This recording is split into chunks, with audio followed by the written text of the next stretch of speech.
En 2022, j'ai filmé 1 seconde de vidéo par jour, les bons moments comme les plus tristes, quand j'ai commencé le patin à roulettes et quand je me suis pété la cheville.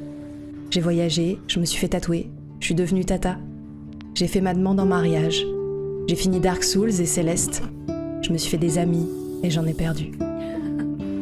J'ai toujours adoré les tests de personnalité, même les tests un peu nuls genre « Quelle princesse Disney es-tu ?» Un livre qui fonctionne un petit peu comme un test de personnalité, c'est Les 5 blessures qui empêchent d'être soi-même, de Lise Bourbeau.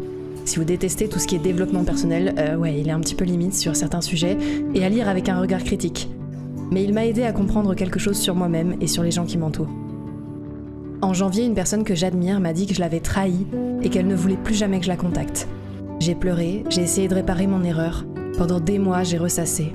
Je m'inquiète tellement de ce que pensent les gens, je devrais m'en foutre de ce que pense cette personne.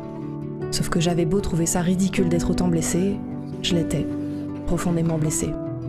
C'est pourtant pas la première personne qui me tourne le dos, il y en aura d'autres. Alors pourquoi est-ce que ça m'atteint autant ? Dans son livre, Lise Bourbeau parle des blessures, des masques qu'on développe comme des mécanismes de défense et des solutions pour s'en libérer. Blessures, masques, solutions.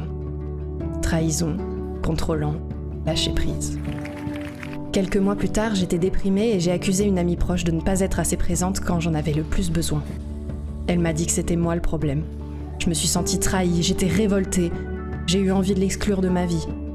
Et puis, j'ai pris du recul. En fait, j'étais tellement exigeante avec elle que je ne voulais pardonner aucune maladresse, que je n'essayais même plus de comprendre son point de vue. Je voyais tout en noir. À force d'être exigeante avec moi-même, je trouve que je ne progresse pas assez vite. À l'escalade, je vais pas assez haut. Je m'agace de rater des bleus quand je pourrais faire des violettes. J'ose rarement jouer à des jeux vidéo difficiles, mais quand j'ai commencé Céleste, je suis allée jusqu'au bout, malgré les ampoules aux mains. À force d'être exigeante avec moi-même, au moindre reproche, à la moindre critique négative, j'ai l'impression de ne plus avoir aucune valeur. À force d'être exigeante avec moi-même, je suis exigeante avec les autres. À la moindre erreur, je veux couper les ponts. À force d'être exigeante avec moi-même, je me mets des bâtons dans les roues. Je m'empêche de vivre. En mai, j'étais animatrice pour l'Adon. Je me suis tellement mis la pression pour préparer mes interviews que j'étais au bord de la crise d'angoisse. Mon co-animateur Exer va improviser la plupart de ses questions et c'était génial. Est-ce que j'avais pas perdu en naturel à passer autant de temps à préparer ? Est-ce que ça valait le coup de sacrifier mon sommeil ? En juin, je suis partie en Tanzanie, c'était mon rêve. Avec l'éco-anxiété et la culpabilité de prendre l'avion, j'ai tout mis en œuvre pour que ce voyage soit le plus éthique possible.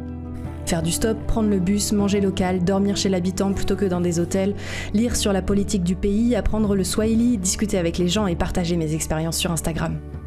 À ce moment-là, une personne que j'estime m'a taxée de raciste.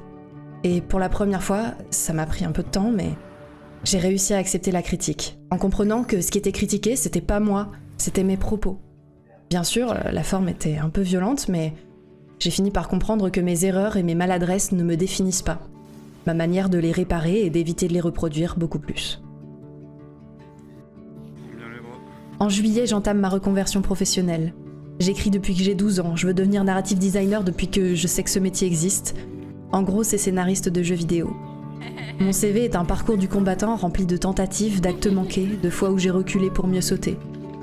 Je trouve un mentor qui me secoue et me redonne confiance. Elle n'essaye pas de me brosser dans le sens du poil, les compliments, ça sert à rien quand on n'y croit pas. Elle me dit « C'est ultra galère de trouver une narrative designer en ce moment. » Ah bon, mais je croyais que tout le monde voulait faire ça. Ouais, mais tout le monde est nul. C'est tout con, mais d'un coup je réalise que se dévaloriser, c'est une chose, mais surestimer les autres, c'en est une autre. Si je suis nulle, et que tout le monde est nul, alors j'ai ma chance. Je quitte mon CDI confortable avec la peur au ventre et un énorme syndrome de l'imposteur. Malgré ça, je me remets à écrire. J'envoie ma candidature partout, je rate des entretiens d'embauche, je pleure. Je regarde des conférences, je prends du temps pour me ressourcer, j'ose demander de l'aide. Quelques mois plus tard, je suis embauchée. Ça y est, je suis narrative designer. J'en ai rêvé pendant 10 ans. En 2022, j'ai commencé le patin à roulettes.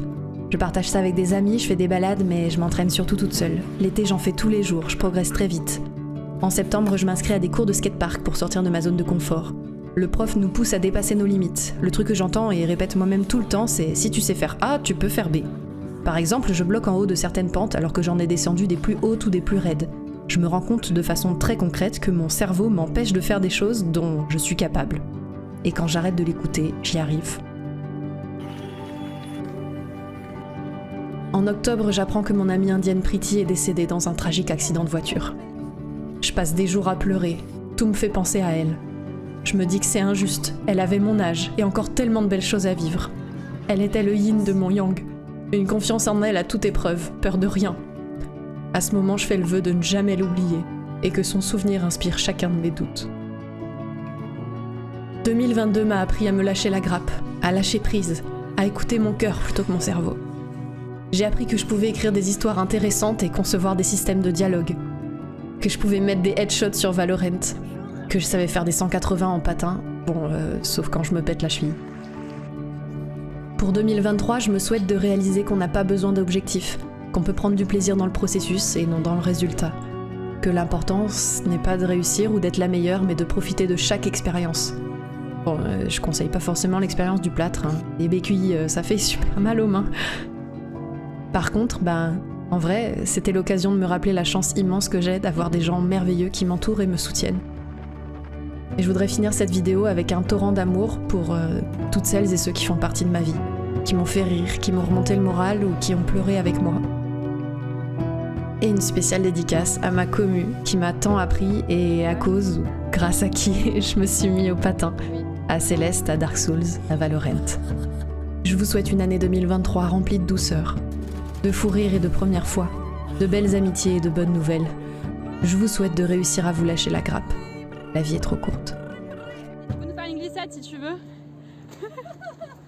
La glissade de la honte. La glissade, t'inquiète. Ouais. Ouais.